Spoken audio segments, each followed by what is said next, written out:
कहानी की शुरुआत होती है आज से 2000 साल पहले, जब पिकोलो नाम का एक नामिक अपने साथी ओजारू के साथ धरती पर उतर आया और उसने चारों तरफ हाहाकार मचा दिया। उन्होंने कई देशों को अपना गुलाम बना लिया था, तो उनसे निपटने के लिए कुछ मॉन्क्स ने मिलकर माफुबा नाम की टेक्निक से पिकोलो को एक लोटे में कैद कर दिया। इसके बाद इस लोटे को धरती के नीचे बिल्कुल कोर के पास छुपा दिया गया। इसके बाद हम साल 2018 में पहुंचते हैं, जहां गोकू नाम का एक लड़का अपने दादा गोहान के साथ ट्रेनिंग कर रहा था। हालांकि गोकू मार्शल आर्ट्स का मास्टर था, पर फिर भी वो हर बार अपने दादा के शैडो अटैक से हार जाता। इसमें उसके दादा उस पर जबरदस्त हवा से वार करते थे, जिससे गोकू उड़ता हुआ सब्जियों से जा टकराया। खैर फिर गोहान ने गोकू को उठाया और उसे भी ऐसे ही हवा की ऊर्जा पैदा करनी सिखाई, मगर गोकू अपनी हवा से सिर्फ पत्ते हिलाने में कामयाब रहा। खैर ट्रेनिंग के बाद गोहान ग्रीन हाउस में गया, जहां उसने गोकू को उसके 18वें जन्मदिन का तोहफा दिया। जब गोकू ने तोहफा खोला तो उसने देखा कि एक ऑरेंज बॉल थी। तब उसके दादा ने समझाया कि ये एक ड्रैगन बॉल है। पूरी दुनिया में सिर्फ 7 ड्रैगन बॉल्स हैं और इस वक्त गोकू के हाथ में 4 सितारों वाली बॉल थी। तब गोकू ने उनसे पूछा कि आखिर ये करती क्या है। गोहान ने जवाब दिया कि जब ये अकेली हो तो कुछ नहीं करती, मगर जब ये 7 बॉल्स इकट्ठी हो जाएं तो शेन लॉन्ग नाम के ड्रैगन को प्रकट कर सकती हैं, जो उसे पुकारने वाले इंसान की कोई भी इच्छा पूरी कर सकता है। अब गोकू अपना तोहफा हाथ में लेकर स्कूल की ओर चल पड़ा और पार्किंग में अपनी साइकिल लगा दी, मगर अचानक एक बेवकूफ लड़के ने अपनी कमैरो गाड़ी से गोकू की साइकिल को कुचल दिया और फिर निकल के ऐसे चल दिया जैसे कुछ हुआ ही ना हो। इस लड़के का नाम फुलर था। तभी पीछे से गोकू ने कहा कि साइकिल तोड़ी है तूने मेरी, भरपाई कौन करेगा। ये सुनकर फुलर ने जवाब दिया कि मेरी जेब से 1 रुपया निकाल के दिखा दे तू। फुलर ने गोकू को लड़ाई के लिए ललकारा, पर गोकू ने अपने दादा से वादा किया था कि वो किसी से हाथापाई नहीं करेगा, इसलिए उसने जैसे तैसे अपने गुस्से को संभाला। और वहीं दूसरी ओर हम देखते हैं कि पिकोलो कैद से आजाद हो चुका था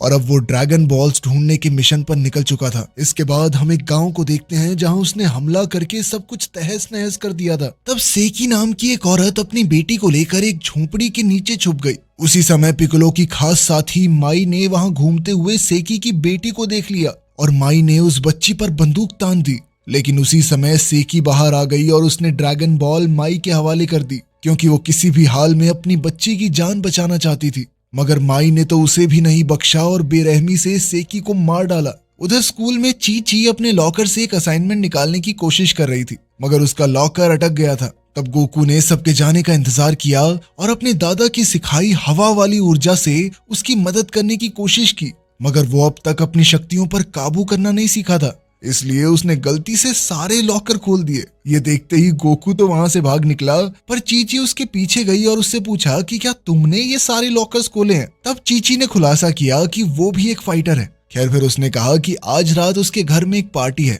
और उसने गोकू को पार्टी में आने का न्योता दिया। फिर शाम को गोकू खुशी खुशी उसकी पार्टी में जाने को तैयार हो रहा था और तब उसने चीची को इम्प्रेस करने के लिए अपनी ड्रैगन बॉल साथ ले जाने का फैसला किया। इधर गोहान उन दोनों के लिए खाना पका रहा था, पर गोकू चुपके से घर से निकल गया। जैसे ही वो पार्टी में पहुंचा तो फुलर और उसके दोस्तों ने गोकू को अंदर जाने से रोक दिया। अब गोकू उनसे भिड़ना नहीं चाहता था, इसलिए उसने शांति से बात करने की कोशिश की, मगर फुलर कुछ सुनने को तैयार ही नहीं था। आखिरकार गोकू यूं पीछे हटते हटते तंग आ चुका था, इसलिए उसने अपनी फाइटिंग स्किल्स के इस्तेमाल से फुलर और उसकी गैंग की हड्डी पसली एक कर दी। सभी लोग गोकू की काबिलियत देखकर काफी हैरान थे, लेकिन तभी फुलर एक लोहे का सरिया लेकर गोकू पर हमला करने आया। गोकू उसके हमले से बचने के लिए कूद पड़ा, जिस वजह से फुलर ने अपनी ही गाड़ी का शीशा तोड़ दिया। अब फुलर और भी गुस्से में आकर उस पर लगातार वार करने लगा, लेकिन गोकू काफी तेज था। इसी बेवकूफी में फुलर ने अपनी पूरी गाड़ी तोड़ डाली। उसी समय फुलर का एक दोस्त पीछे से गोकू पर हमला करने आया, मगर गोकू एक ही बार में कूद कर उन दोनों हमलों से बच गया और उन दोनों के हमले एक दूसरे को जा लगे। आखिरकार लड़ाई खत्म होने के बाद चीची गोकू को अपने साथ अंदर ले आई और उन दोनों ने पूरी रात बातें की। इधर गोकू चीची के साथ मजे कर रहा था और वहीं घर पर गोहान ध्यान लगाकर बैठा था कि अचानक माई ने वहां आकर शुरिकेन्स नाम के हथियार से उस पर हमला कर दिया।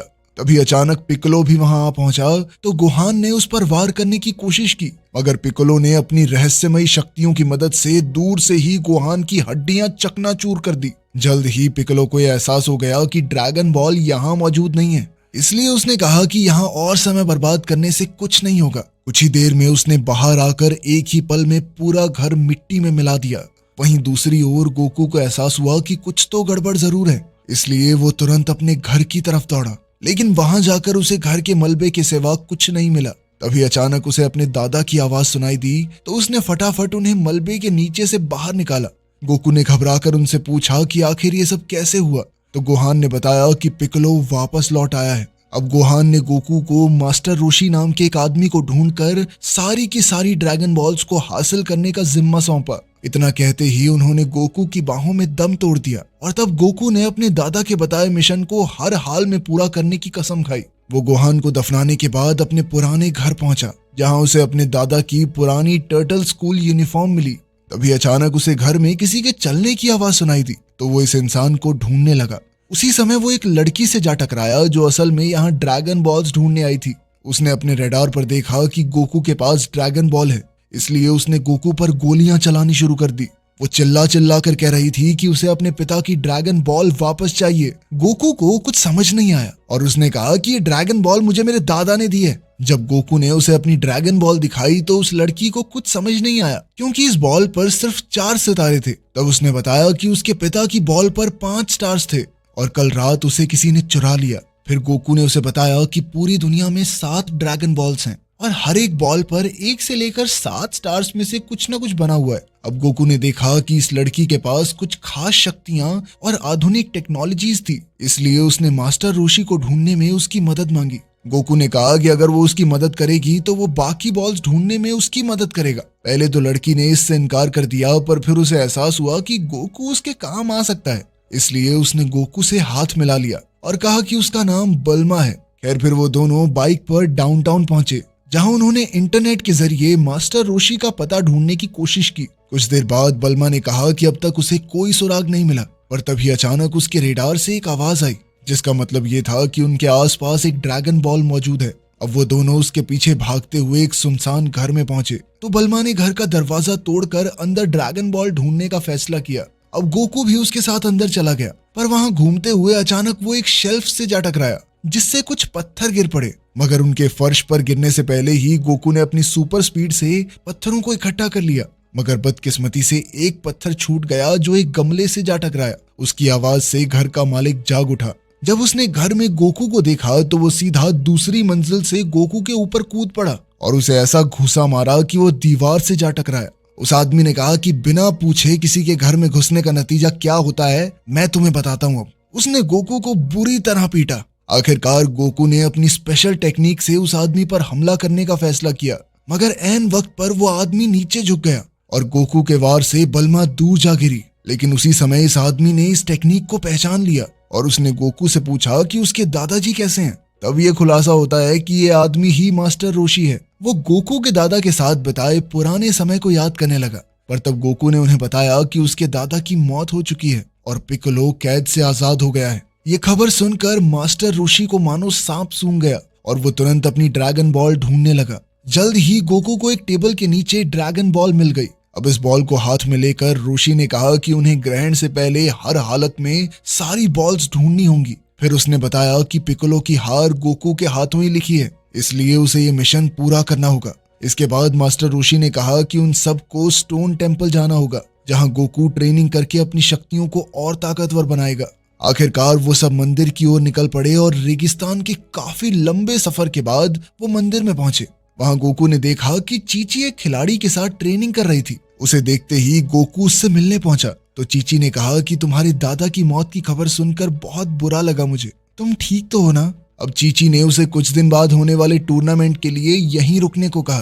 कुछ देर बाद गोकू वापस मास्टर रोशी के पास गया और तभी बल्मा ने वहां आकर बताया कि उसके रेडार ने एक और बॉल का सिग्नल पकड़ लिया है। अब गोकू, मास्टर रोशी और बल्मा अगली ड्रैगन बॉल को ढूंढने के लिए रेगिस्तान से होते हुए जा रहे थे, पर गलती से वो एक क्रेटर में जा गिरे। उसी समय यामचा नाम का लड़का उनकी मदद के लिए आया, पर इसके बदले में उसने पॉड मोटरसाइकिल मांग ली। मगर बल्मा ने इससे साफ इनकार कर दिया और उन्होंने फैसला किया कि वो खुद ही इस क्रेटर से बाहर निकलेंगे। अब उनके पास कोई दूसरा चारा नहीं था, इसलिए मास्टर रोशी ने वहीं आग जलाकर तंबू बांध दिया। फिर मास्टर रोशी ने बताया कि पिक्कोलो अपने साथी ओजारू को फिर से जगाना चाहता है, जो कि सिर्फ सूर्य ग्रहण वाले दिन हो सकता है, जो आज से 2 दिन बाद है। उस रात वो ओजारू को आजाद करके फिर से दुनिया पर कब्जा कर लेगा। अब रोशी ने कहा कि उसे रोकने का एक ही तरीका है, उन्हें ड्रैगन बॉल्स को ढूंढना होगा और शेनलॉन्ग से पिकोलो को खत्म करने की इच्छा मांगनी होगी। उसी पल अचानक बल्मा के रडार में फिर से आवाज आने लगी और वो समझ गए कि आसपास एक और ड्रैगन बॉल मौजूद है। अब मास्टर रोशी और समय बर्बाद नहीं करना चाहता था, इसलिए वो कूद कर क्रेटर से बाहर आ गया और उसने यामचा को अंदर सीढ़ियां डालने को कहा ताकि बल्मा और गोकू भी ऊपर आ सकें। इसके बाद उन्होंने खुदाई के औजार उठाए और एक दीवार में छेद कर दिया, जिसके जरिए वो एक सुरंग में पहुंच गए। इस सुरंग को पार करने के बाद वो लावा से भरे एक समुद्र तक आ पहुंचे। अब उन्हें समझ नहीं आ रहा था कि वो इस धधकते लावा को कैसे पार करें, पर तभी अचानक सिबोमिन नाम की फौज उन पर हमला करने आ गई। हालांकि ये फौज उनसे काफी ज्यादा थी, पर फिर भी गोकू, बल्मा और रोशी ने मिलकर उन सबकी छुट्टी कर दी। लेकिन ये क्या, सिबोमिन्स तो मरने के बाद दोगुने होकर वापस हमला करने लगे थे। अब उनका सामना करते हुए मास्टर रोशी ने कामेहामेहा नाम का एक हमला किया, जिससे एक सिबोमिन सीधा लावा में जा गिरा। ये देखते ही रोशी और गोकू तुरंत सभी सिबोमिन्स को लावा में फेंकने लगे ताकि वो फिर से जिंदा ना हो सकें। इस तरह इन जानवरों की लाशों से उन्होंने लावा के समुद्र पर पुल बना दिया। अब गोकू लावा को पार करते हुए एक पहाड़ी तक पहुंचा, जहां 6 स्टार वाली ड्रैगन बॉल मौजूद थी। इससे पहले कि वो बॉल को उठाता, अचानक माई ने वहां आकर उसके मुंह पर जोरदार हमला करके ये बॉल छीन ली। अब बॉल को वापस हासिल करने के लिए गोकू माई के पीछे दौड़ा और तुरंत उस पर हमला कर दिया। गोकू उससे काफी ज्यादा ताकतवर था, इसलिए उसने कुछ ही पलों में माई को धाराशायी कर दिया और बॉल हासिल करके बल्मा को दे दी। तब बल्मा ने कहा कि अब सिर्फ 2 ही दिन बाकी हैं और उनके पास बाकी ड्रैगन बॉल्स ढूंढने के लिए अब ज्यादा समय नहीं बचा। मास्टर रोशी भी उससे सहमत थे और उसने कहा कि अब माफुबा ही उनकी आखिरी उम्मीद है। अब वो वापस मंदिर में पहुंचा और अपने पुराने मास्टर जियू से बात की। उसने जियू को पिकलो को कैद करने के लिए एक बक्सा बनाने को कहा। असल में रोशी अपनी ही आत्मा की ऊर्जा का त्याग करके पिकलो को कैद करने के लिए एक बक्सा बनाने को तैयार हो गया था। इसी दौरान हम देखते हैं कि उधर टूर्नामेंट की शुरुआत हो गई थी, जहां चीची का मुकाबला माई से हो रहा था, मगर वो ये नहीं जानती थी कि माई पिकलो के लिए काम करती है। फाइट के दौरान माई ने चीची की त्वचा का एक टुकड़ा काट दिया और उसके खून की बूंदें लेकर लड़ाई से बाहर हो गई। कुछ समय बाद गोकू चीची से मिलने पहुंचा और उसने चीची से माफी मांगी क्योंकि वो उसका मुकाबला देखने नहीं आ सका था। इसके बाद वो मास्टर रोशी के ट्रेनिंग रूम में गया, जहां मास्टर रोशी उसे अपनी सबसे बेहतरीन टेक्निक कामेहामेहा सिखाने वाला था। रोशी ने उसके सामने इस टेक्निक का एक नमूना पेश किया और गोकू को इसकी प्रैक्टिस करने को कहा। रोशी ने कहा कि उसे तब तक प्रैक्टिस करते रहना है जब तक वो अपनी ताकत से सभी मशाले नहीं जला देता। अब गोकू पूरे मन से अभ्यास करने लगा, मगर पूरी रात बीत जाने के बाद भी कोई फायदा नहीं हुआ, तो आखिरकार उसने हार मान ली। अंत में उसने मोमबत्तियों से ही मशाले जलाने का फैसला किया, पर तभी चीची ने उसे रंगे हाथों पकड़ लिया और कहा कि ये तो चीटिंग है। फिर चीची ने उसे ध्यान लगाना सिखाया और आखिरकार इतनी प्रैक्टिस के बाद गोकू कामेहामेहा टेक्निक सीखने में कामयाब हो गया। वहीं दूसरी ओर बल्मा अपने कमरे में सो रही थी, पर अचानक उसे गोकू के कमरे में पैरों की आवाज सुनाई दी। वो जानती थी कि सारी ड्रैगन बॉल्स गोकू के कमरे में है, इसलिए वो अपनी बंदूक लेकर उसके कमरे के बाहर पहुंची। पर तभी उसने चीची को उसके कमरे से बाहर निकलते देखा, तो वो समझ गई कि शायद चीची और गोकू एक साथ थे। उसने बंदूक दिखाने के लिए चीची से माफी मांगी और फिर वापस अपने कमरे में चली आई। उसके जाने के बाद गोकू वहां आया तो बल्मा को एहसास हुआ कि गोकू तो इसके साथ कमरे में नहीं था। तभी अचानक उसके रडार ने सिग्नल पकड़ा और वो समझ गई कि चीची ने सारी ड्रैगन बॉल्स चुरा ली हैं। अब गोकू और बल्मा दोनों चीची की तरफ भागे तो ये खुलासा हुआ कि ये चीची नहीं बल्कि उसके भेस में माई थी। माई ने अचानक उनकी ओर ग्रेनेड फेंक दिए, जिससे वहां भयंकर धमाका हुआ और वो आगे नहीं बढ़ पाए। अब माई को लगा कि वो सुरक्षित है, पर उसी समय असली चीची ने उस पर वार कर दिया। जल्द ही दोनों में जबरदस्त लड़ाई शुरू हो गई और उसी वक्त गोकू इस आग की दीवार में से कूदकर उन तक आ पहुंचा। वो दोनों हूबहू एक जैसी दिख रही थी, इसलिए उसे समझ नहीं आ रहा था कि उसे किसकी मदद करनी चाहिए। तभी अचानक एक चीची नीचे गिरकर गोकू की मदद मांगने लगी। तब गोकू ने दूसरी चीची पर हमला बोल दिया, पर यह बहुत बड़ी गलती थी क्योंकि ये तो असली चीची थी। इसी दौरान माई उठ खड़ी हुई और वो गोकू पर बंदूक चलाकर वापस अपने असली रूप में आ गई। इसके बाद वो सभी ड्रैगन बॉल्स लेकर वहां से भाग निकली। माई के जाने के बाद बल्मा और उसके साथी गोकू के आसपास इकट्ठा हो गए। उन्होंने देखा कि गोकू जल्द ही दम तोड़ने वाला था। उसकी जान बचाने के लिए रोशी ने अपनी सारी ऊर्जा अपनी उंगलियों में इकट्ठी की और गोकू की छाती पर कामेहामेहा जैसा सुनहरा गोला छोड़ दिया।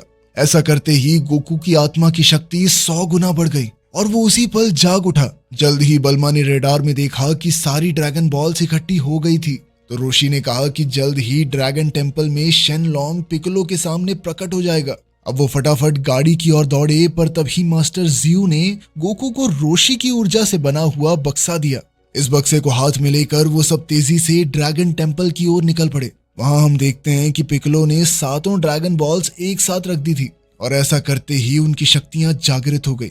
उसी पल अचानक जमीन टूटने लगी और फिर जमीन से एक बड़ा सा पिलर बाहर आया। उधर गोकू अपने दादा की टर्टल यूनिफॉर्म पहने ड्रैगन टेम्पल की ओर जा रहा था। उसी समय यामचा ने उनकी गाड़ी को हवा में उड़ा दिया और वो सभी पिलर की चोटी की ओर निकल पड़े। उधर मास्टर रोशी ने ड्रैगन बॉल्स का काम रोकने के लिए कामेहामेहा को जागृत किया। जैसे ही पिकोलो ने उन सबको वहां आते देखा तो उसने भी जोरदार ऊर्जा के गोले से वार किया।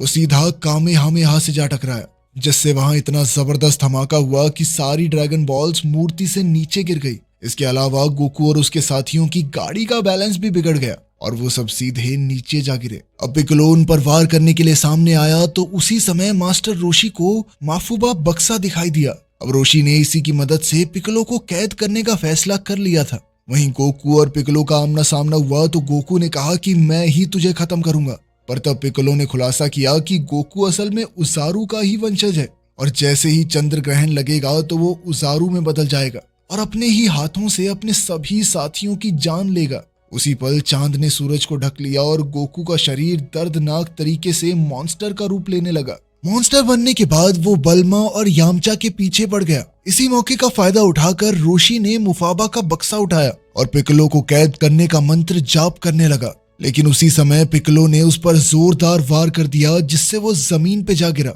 उधर गोकू के हमलों से बचने के लिए यामचा ने बल्मा को आगे जाने को कहा और वो खुद गोकू का सामना करने के लिए रुक गया। मगर जल्द ही गोकू ने उजारू का रूप लेकर यामचा को धूल चटा दी और फिर पागलों की तरह बल्मा के पीछे पड़ गया। तभी अचानक मास्टर रोशी ने उसकी टांग पकड़ ली तो गोकू ने रोशी की गर्दन जकड़ ली। रोशी ने गोकू को उसकी असलियत याद दिलाने की कोशिश की, मगर वो नाकामयाब रहा और गोकू ने उसे मौत के घाट उतार दिया। उसी समय उजारू के अंदर मौजूद गोकू की आत्मा रोशी की मौत पर फूट फूट कर रोने लगी। उसे वो सारे अच्छे पल याद आए जो उसने रोशी के साथ बिताए थे। इसी के साथ गोकू की शक्तियां काफी बढ़ गई और उसने अपना रूप बदलने से खुद को रोक लिया। जल्द ही वो अपने असली रूप में वापस आ गया। इसके बाद वो पिकोलो का मुकाबला करने पहुंचा तो पिकोलो ने उस पर आग के गोले बरसा दिए, लेकिन गोकू भी पीछे नहीं हटा और उसने हवा की ऊर्जा से पलटवार किया। जल्द ही दोनों में घमासान युद्ध शुरू हो गया और वो हवा में उड़ते हुए लड़ने लगे। उनकी शक्तियां एक दूसरे से काफी मिलती जुलती थी, इसलिए दोनों एक दूसरे पर भारी पड़ रहे थे।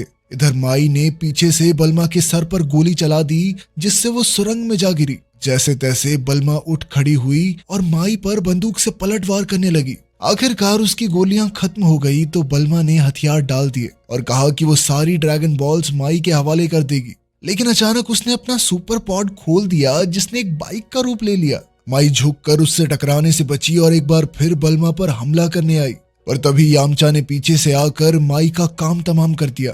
वहीं दूसरी ओर पिलर की चोटी पर गोकू ने अपनी सारी शक्ति इकट्ठा करके ऊर्जा का आखिरी गोला तैयार किया। अब उसकी पूरी शक्ति इस एक हमले में समा गई और वो सीधा पिकोलो के वार को चीरता हुआ उसके सामने आ गया। आखिरकार उसने मास्टर रोशी के सिखाए हुए कामेहामेहा हमले से पिकोलो को खत्म कर दिया। अंत में पिकोलो के खात्मे के बाद गोकू और उसके साथी रोशी की लाश के पास आ पहुंचे। उन सब ने ड्रैगन बॉल्स की मदद से रोशी को फिर से जिंदा करने का फैसला किया। तब गोकू ने सभी ड्रैगन बॉल्स को मूर्ति के सामने रखा और ऐसा करते ही ड्रैगन शेनलॉन्ग उनके सामने प्रकट हुआ। फिर गोकू और उसके साथियों ने शेनलॉन्ग से रोशी को फिर से जिंदा करने की विश मांगी। शेनलॉन्ग ने उनकी इच्छा पूरी की और रोशी के जिंदा होते ही सारी ड्रैगन बॉल्स एक बार फिर से अलग अलग दिशाओं में बहुत दूर जा गिरी। तो आपको ड्रैगन बॉल जी की अजीबोगरीब मूवी कैसी लगी कमेंट्स में जरूर बताना। मिलते हैं अगली वीडियो में।